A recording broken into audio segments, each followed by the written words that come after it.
হচ্ছে ভাষা আর উপভাষা। আমরা মাতৃভাষা বলতে বুঝি যে আমরা এখানে যে ভাষায় শহরের আমরা মানুষের কথা বলি, কলকাতার লোকেরা আর তার আশপাশের লোকেরা, যে ভাষায় লেখা হয় খবরের কাগজ এখন বা চলিত বাংলা যেটাকে বলি সেটি বলি মাতৃভাষা। আর অন্যগুলোকে আমরা বলি উপভাষা, ডায়ালেক্ট। এই ধারণাটাও ভুল। তোমরা আমার সাক্ষাৎকার নিতে এসেছো, আমি সেজন্য অত্যন্ত খুশি। মাতৃভাষা কি এই সম্বন্ধেই নানা রকম ভুল ধারণা আমাদের জনসমাজে প্রচলিত আছে। যেমন এটা মায়ের ভাষা, মাতৃভাষা এরকম যদি বলা হয়, তাহলে ধরো যার মা জন্মের পরে মুখে বুলি ফুটবার আগেই মারা গেছে, তার কি মাতৃভাষা নেই? অথবা যে শিশু জন্মের পরে প্রাকৃতিক বা সামাজিক রাজনৈতিক দুর্বিপাকের ফলে তার মা ছাড়া অন্য কারো কাছে, অন্য কোনো দূর দেশে, অন্য ভাষা পরিমণ্ডলে মানুষ হয়েছে, তার কি তার মাতৃভাষা তো মায়ের ভাষা নয়?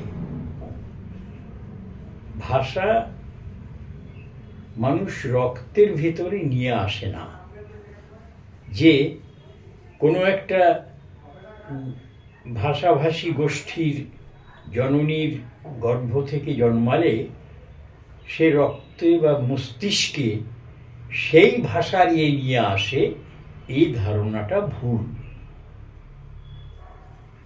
মাতৃভাষা বলতে স্বাভাবিকভাবে শিশু যে ভাষা শৈশব থেকে শোনে, সে মায়ের মুখ থেকে, বাবার মুখ থেকে বা আয়ার মুখ থেকে, অথবা সেই শিশু যাদের পরিমণ্ডলে প্রতিপালিত হয়, যেমন ধরা যাক একটি বাঙালি শিশু, তাকে গ্রহণ করলেন এক চীনা দম্পতি, সেই শিশুর মাতৃভাষা কিন্তু চীনাই হবে, স্বাভাবিক ভাষাই হবে চীনা। এটা কিভাবে এসেছে? এটা কেন হয়? এটা হয়, এটি নোম চমস্কির বিখ্যাত এটা আবিষ্কারই বলা চলে, যে প্রতিটি শিশু, মানব শিশু জন্মানোর সঙ্গে সঙ্গে, জন্মানোর মধ্যে দিয়েই তার মস্তিষ্কে একটা ইউনিভার্সাল গ্রামার নিয়ে আসে, একটা বিশ্ব ব্যাকরণ তার ওখানে গাঁথা হয়ে থাকে, যে জন্যে সে একটা ভাষা সে পরিবেশ থেকে কটা বাক্য আর সে শেখে। এই ওদিকে যাস না, খা, দুধটা খেয়ে নে, এ করে। কিন্তু সেই পরিমিত সংখ্যক শ্রুত শব্দ থেকে সে অসীম সংখ্যক বাক্য সে উচ্চারণ করতে পারে, বলতে পারে, বুঝতে পারে। এই যাবি না, এই যে ভবিষ্যৎকাল বোঝাতে বয়ের প্রয়োগটা, বাঙালি শিশু সে বলে এই খাবি না, এই ধরবি না, যেগুলো সে শোনেনি, সেই অশ্রুত বাক্য সৃজন ক্ষমতা, এইখানে হচ্ছে ভাষা সৃজনশীল। এবং সে যে কোনো ভাষা মণ্ডলে সে বড় হোক না কেন, তার সীমিত সংখ্যক শ্রুত যে বাক্য শুনে সে অসীম সংখ্যক বাক্য তৈরি করতে পারে। এবং পৃথিবীতে কোনো ভাষারই বাক্যের সংখ্যা শেষ হয়ে যায়নি, শেষ হয়ও না, অসীম। এবং তার যে ব্যাকরণটা, সেই জন্যে বলা হয় মানব শিশু তার মস্তিষ্কের মধ্যে একটি ইউনিভার্সাল গ্রামার সে নিয়ে আসে। সেই জন্যেই সীমিত সংখ্যক বাক্য থেকে অসীম সংখ্যক বাক্য রচনা করতে পারে। এই জন্যে যে পরিবেশেই তার শৈশব কাটে, সেই পরিবেশের ভাষাই সেটাই তার মাতৃভাষা। এরপর সামাজিক দিকটা, আচ্ছা, এই যে একটা কথা প্রচলিত আছে, ভাষা আর উপভাষা। আমরা মাতৃভাষা বলতে বুঝি যে আমরা এখানে যে ভাষায় শহরের আমরা মানুষের কথা বলি, কলকাতার লোকেরা আর তার আশপাশের লোকেরা, যে ভাষায় লেখা হয় খবরের কাগজ এখন, বা চলিত বাংলা যেটাকে বলি, সেটি বলি মাতৃভাষা। আর অন্যগুলোকে আমরা বলি উপভাষা, ডায়ালেক্ট। এই ধারণাটাও ভুল। এই ধারণাটা ভুল, কারণ ভাষা হচ্ছে একটা, প্রত্যেকটাই উপভাষা। ভাষা বলতে সত্যিকারের নির্দিষ্ট কিছু নেই। শুনে নতুন মনে হচ্ছে, কিন্তু এইটাই। যেমন ধরো, তুমি কোনো মিঠাই কিনবে, মিষ্টান্নের দোকানে গেলে, মিষ্টান্ন বলে কোনো মিষ্টান্ন পাবে না। মিষ্টান্ন একটা জেনেরিক নাম। তার ভেতরে রসগোল্লা আছে, সন্দেশ আছে, দানাদার আছে, চমচম আছে, বোঁদে আছে, সবই। তেমন উপভাষাটাই আসল, এবং আমরা যে ভাষায় কথা বলি সেটাও উপভাষা। এখন এই উপভাষাগুলো সমবায়কে বলে ভাষা। এই যে আমরা কলকাতার যে ভাষায়, যে মান্য চলিত বাংলা, যাতে আমরা কথাও বলি, প্রাতিষ্ঠানিক শিক্ষা যারা পেয়েছি তারা, এবং কিন্তু সঙ্গে সঙ্গে আবার ধরো একজন দক্ষিণবঙ্গে সবজি বিক্রেত্রী মহিলা আর তার বঞ্ঝি এসেছে, ফিরবে লক্ষ্মীকান্তপুরে। তিনি যখন বলছেন, বগলে একটা বিরাট বোচকা নিয়ে বঞ্ঝিকে ডাকছেন, পাঁচি দেবড়ে আয়, নক্কি পোঁদেছে।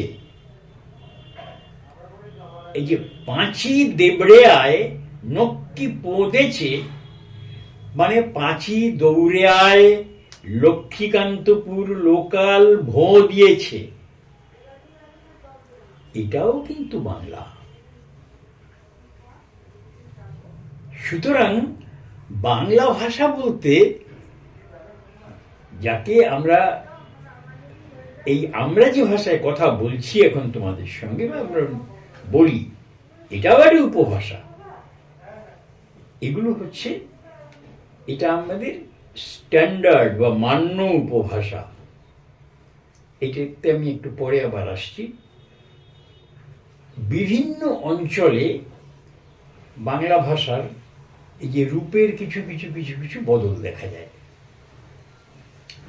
কাঁথিতে যাও, দাঁতনে যাও, ওড়িশা সংলগ্ন এলাকায়, সেখানে ভাষা অন্যরকম।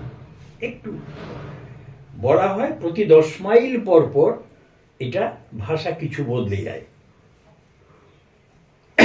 এখন এইটা হচ্ছে প্রসারগত দিক থেকে, মানে হরাইজন্টালি যে ভাষার বিভিন্নতা, মানে উপভাষার বিভিন্নতা। এই উপভাষার বিভিন্নতার আর একটা আছে ভার্টিক্যালি। ভার্টিক্যালি কীরকম? সমাজের উপরের স্তরের মানুষ, শিক্ষিত প্রাতিষ্ঠানিক মানুষ বা সচ্ছল অবস্থার মানুষ, প্রাতিষ্ঠানিক শিক্ষা টিক্ষা পেয়েছে, তারা যে ভাষায় কথা বলে, আর একটু মাঝারি গোছের মানুষ তারা যে ভাষায় কথা বলে, আর প্রান্তিক জন একই ভাষার বিভিন্ন উপভাষায় কথা বলে। এটাকে বলা হয় সামাজিক উপভাষা। এর একটা চমৎকার দৃষ্টান্ত আনিসুজ্জামান সাহেব তার বইতে দিয়েছেন। একজন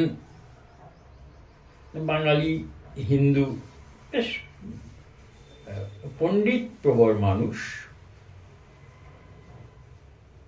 তিনি তার গৃহভৃত্যকে ডাকছেন। তখন প্রায় অপরাহ্ন। হরে, ও হরে। হরের আর উত্তর পাওয়া যায় না। বেশ খানিক একটু দেরিতে পান চিবোতে চিবোতে হরে কৃষ্ণ এসে দাঁড়ালো। উনি তো কিছুটা রেগে গিয়ে বললেন, এতক্ষণ কি করছিলি?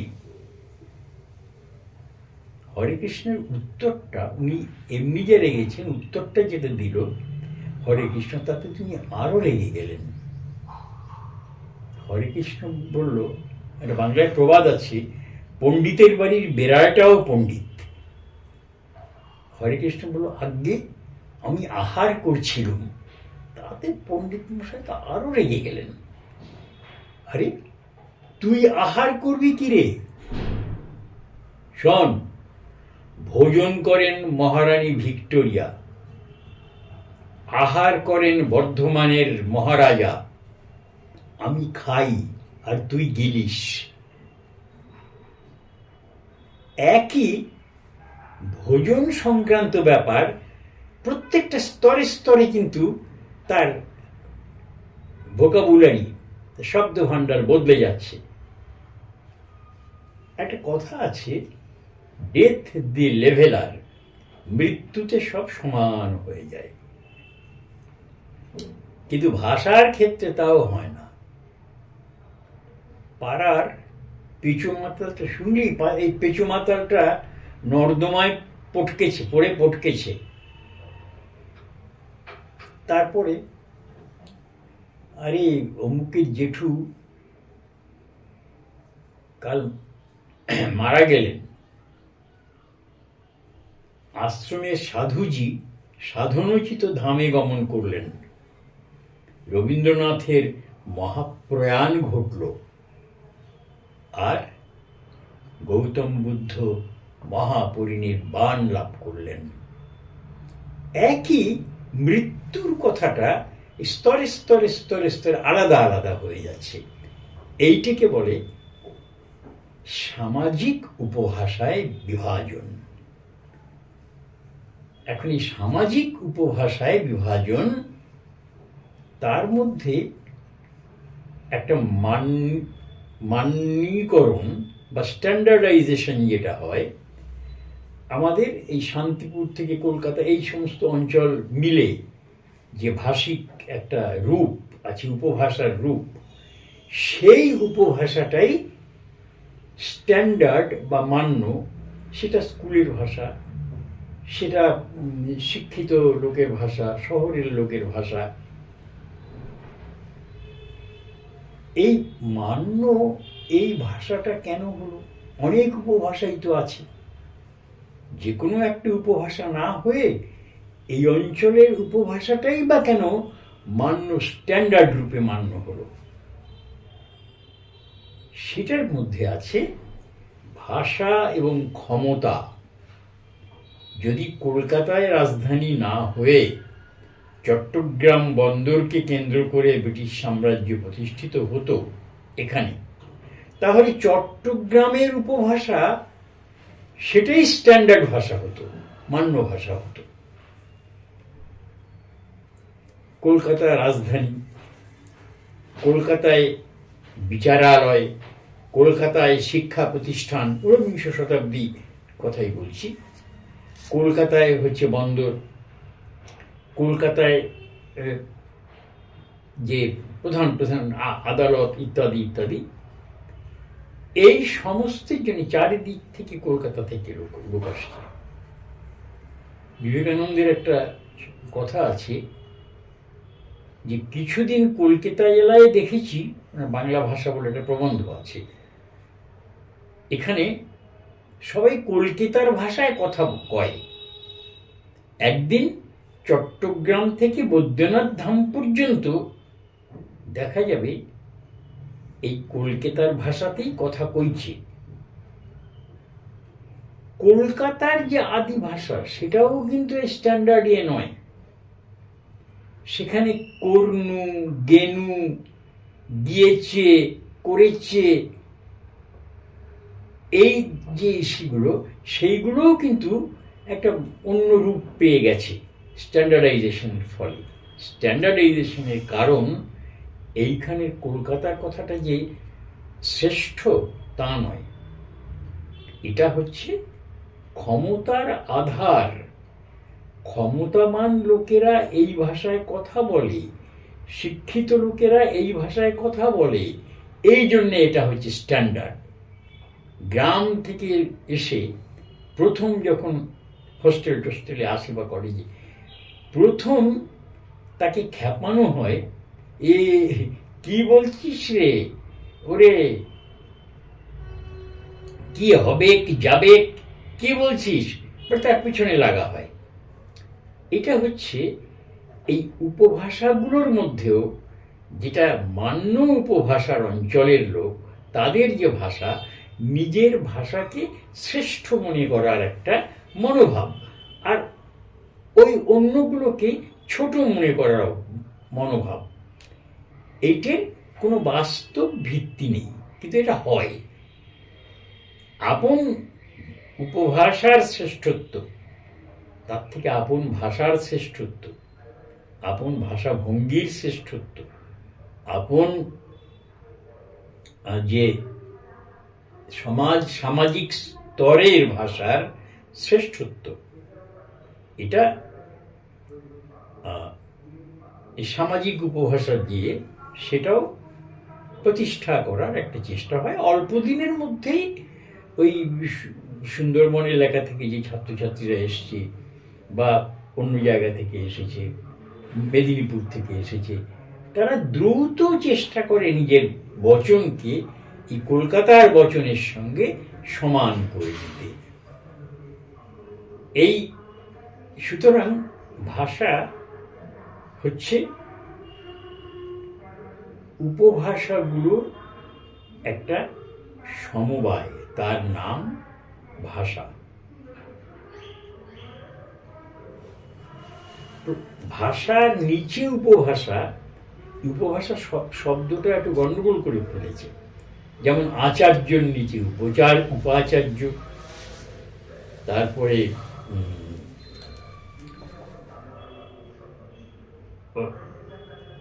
অধ্যক্ষের নিচে উপাধ্যক্ষ, সেরকম পত্নীর নিচে উপপত্নী, পতির নিচে উপপতি, এইরকম উপমানের নিচে এই উপসর্গটার ব্যবহার। এই জন্য একটা ধারণা আরো গভীর হয়েছে যে এই ভাষাটাই হচ্ছে ভালো, আর ওগুলো হচ্ছে উপভাষা। কিন্তু সব কটাই হচ্ছে উপভাষা।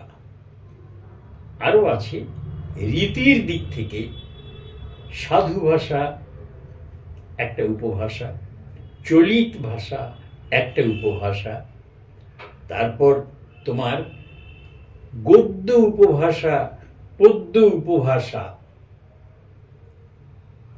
এই সমস্ত একটা ভাষাকে ভাগ করা যায় উপভাষাতে।